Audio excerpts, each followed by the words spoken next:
ರಾಜ್ಯ ರಾಜಧಾನಿ ಬೆಂಗಳೂರಿನಲ್ಲಿ ಡೆಡ್ಲಿ ಅಟ್ಯಾಕ್ ನಡೆದಿದೆ. ಹಾಗಾದ್ರೆ ಎಲ್ಲಿ ನಡೆಯಿತು, ಯಾರ ಮೇಲೆ ನಡೆಯಿತು, ಯಾಕೆ ನಡೆಯಿತು ಅಂತ ನೋಡ್ತಾ ಹೋಗೋದಾದ್ರೆ ಬಾರ್ನಲ್ಲಿ ಕುಡಿಯುತ್ತಿದ್ದಂತ ಇಬ್ಬರ ಮೇಲೆ ಡೆಡ್ಲಿ ಅಟ್ಯಾಕ್ ನಡೆದಿದೆ.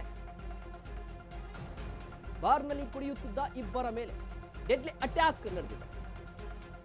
ಯಾರೋ ದುಷ್ಕರ್ಮಿಗಳು ಬಂದು ದಾಳಿ ಮಾಡಿದ್ದಾರೆ. ಈ ಘಟನೆ ನಡೆದಿರುವಂತದ್ದು ಮಹಾಲಕ್ಷ್ಮಿ ಲೇಔಟ್ನ ಸ್ಫೂರ್ತಿ ಬಾರ್ನಲ್ಲಿ ನಿನ್ನೆ ರಾತ್ರಿ 11:45 ಈ ಘಟನೆ ನಡೆದಿರುವಂತದ್ದು. ಇಬ್ಬರು ಕುಡಿತಾ ಇದ್ರು. ಈ ಸಂದರ್ಭದಲ್ಲಿ ದಿಢೀರ್ ಆಗಿ ಎಂಟ್ರಿ ಕೊಟ್ಟಂತ ಮೂವರು ಏಕಾಏಕಿಯಾಗಿ ಮನಸೋ ಇಚ್ಛೆ ಹಲ್ಲೆಯನ್ನು ನಡೆಸಿದ್ದಾರೆ. ಅದಾದ ಬಳಿಕ ಎಸ್ಕೇಪ್ ಆಗಿದ್ದಾರೆ. ಯಾವ ಕಾರಣಕ್ಕೆ ನಡೆದಿದೆ ಅಂತ ಹೇಳಿದ್ರೆ ಹಳೆ ದ್ವೇಷದ ಹಿನ್ನೆಲೆಯಲ್ಲಿ ಟಾರ್ಗೆಟ್ ಮಾಡಿ ಬಂದು ಹೊಡೆದು ಹೋಗಿದ್ದಾರೆ. ಮಹಾಲಕ್ಷ್ಮಿ ಲೇಔಟ್ನಲ್ಲಿ ನಡೆದಿರುವಂತಹ ಘಟನೆ ನಿನ್ನೆ ರಾತ್ರಿ ಬಾರ್ನಲ್ಲಿ ಇಬ್ಬರು ಕುಡಿತಾ ಇದ್ರು. ಈ ಸಂದರ್ಭದಲ್ಲಿ 11:45 ಸುಮಾರು ಬಾರ್ನಲ್ಲಿ ಕುಡಿತಾ ಇದ್ದಂಥ ಇಬ್ಬರ ಮೇಲೆ ಡೆಡ್ಲಿ ಅಟ್ಯಾಕ್ ನಡೆದಿರುವಂಥದ್ದು. ಅಟ್ಯಾಕ್ ಮಾಡಿ ಅವರು ಪರಾರಿ ಆಗಿದ್ದಾರೆ. ಯಾವ ಕಾರಣಕ್ಕಾಗಿ ಅಟ್ಯಾಕ್ ನಡೆಯಿತು, ಯಾಕೆ ನಡೆಯಿತು ಅನ್ನೋದರ ಬಗ್ಗೆ ಪೊಲೀಸರು ಕೂಡ ತನಿಖೆ ನಡೆಸ್ತಾ ಇದ್ದಾರೆ. ಮತ್ತೊಂದು ಕಡೆ ಒಂದಿಷ್ಟು ಸಣ್ಣ ಪುಟ್ಟ ಗಾಯಗಳು ಕೂಡ ಆಗಿರುವಂಥದ್ದು.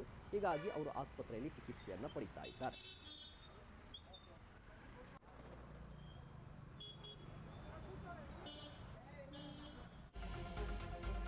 ಮತ್ತೊಂದು ಕಡೆ ಬೆಂಗಳೂರಿನಲ್ಲಿ ರೋಡ್ ರೇಜ್ ಪ್ರಕರಣ ಮುಂದುವರಿತಾ ಇದೆ.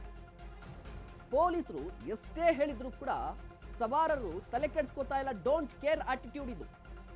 ಸೈಡ್ ಕೊಡ್ಲಿಲ್ಲ ಅನ್ನುವ ಕಾರಣಕ್ಕಾಗಿ ಗಲಾಟೆ ಶುರುವಾಗಿದೆ.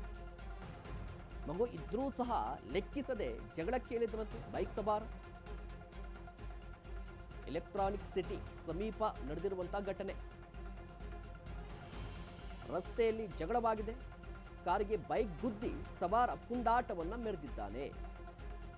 ಸವಾರನ ಪುಂಡಾಟಕ್ಕೆ ಕಾರಿನ ಕೆಲ ಭಾಗಗಳು ಡ್ಯಾಮೇಜ್ ಆಗಿದೆ.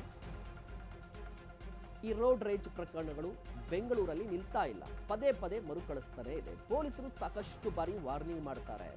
ಬಟ್ ವಾಹನ ಸವಾರರು ಮಾತ್ರ ಡೋಂಟ್ ಕೇರ್ ಆಟಿಟ್ಯೂಡ್ ದೃಶ್ಯಾವಳಿಯಲ್ಲಿ ಗಮನಿಸ್ತಾ ಇರಬಹುದು. ಅಲ್ಲೇ ಇದ್ದಂಥ ಯಾರೋ ಕೆಲವರು ಎಲ್ಲವನ್ನು ಕೂಡ ರೆಕಾರ್ಡ್ ಮಾಡಿದ್ದಾರೆ. പിന്നെ 2 ഹോളി കമ്മ്യൂണിയൻ അപ്പൊ പറഞ്ഞ് ഒറ്റ കളറാണ് ഇതെല്ലാം. പിന്നെ ഒന്ന് നല്ലോണം വൃത്തിയിൽ തുടച്ച് ഇതാക്കിയിട്ടൊന്ന് ചമ്പി വാതിലൊക്കെ ഇങ്ങനെ ചുരണ്ടി കളഞ്ഞിട്ടൊന്നും ചെയ്യണ്ട. കഴിഞ്ഞ പ്രാവശ്യം നിന്റെ കല്യാണത്തിന് നമ്മൾ ചെയ്തു.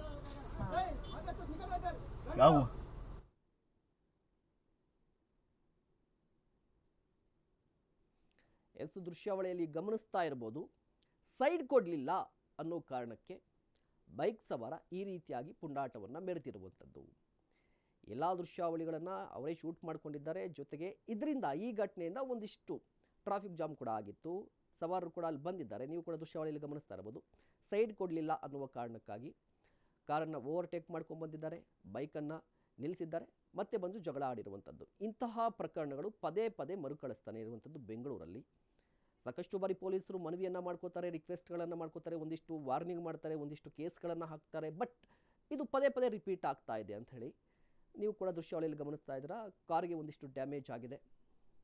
ಬೈಕ್ ಸವಾರನ ಅವಾಂತರ ಇದು ನೋಡಿ. ಬೈಕ್ ಸವಾರ ಜೊತೆಯಲ್ಲಿ ಮಗಳನ್ನು ಕರ್ಕೊಂಡು ಬರ್ತಾ ಇದ್ದ. ಇದ್ರೂ ಕೂಡ ಈ ರೀತಿಯಾಗಿ ವರ್ತಿಸಿದ್ದಾನೆ. ಇದು ಎಷ್ಟರ ಮಟ್ಟಿಗೆ ಸರಿ? ಜೊತೆಗೆ ಇಂತಹ ಪ್ರಕರಣಗಳಿಗೆ ಯಾವ ರೀತಿ ಬ್ರೇಕ್ ಹಾಕೋದು? ಪೊಲೀಸರು ಎಲ್ಲ ಕಡೆ ಇರ್ಲಿಕ್ಕೆ ಸಾಧ್ಯ ಇಲ್ಲ. ಪೊಲೀಸರು ಜಾಗೃತಿಯನ್ನು ಮೂಡಿಸ್ತಾ ಇರ್ತಾರೆ. ಬಟ್ ಈ ಕೇಸಲ್ಲಿ ಯಾರದ್ದು ತಪ್ಪು, ಯಾರದ್ದು ಸರಿ? ಆ ಸಂದರ್ಭಕ್ಕೆ ಅನುಗುಣವಾಗಿ ಅವ್ರು ರಿಯಾಕ್ಟ್ ಮಾಡಿದ್ರಾ ಗೊತ್ತಿಲ್ಲ.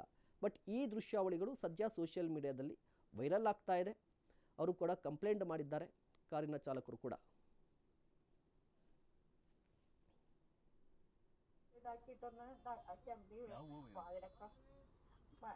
വാതിലൊക്കെ ഇങ്ങനെ ചുരണ്ടി കളഞ്ഞിട്ടൊന്നും ചെയ്യണ്ട. കല്യാണത്തിന് നമ്മൾ ചെയ്തു.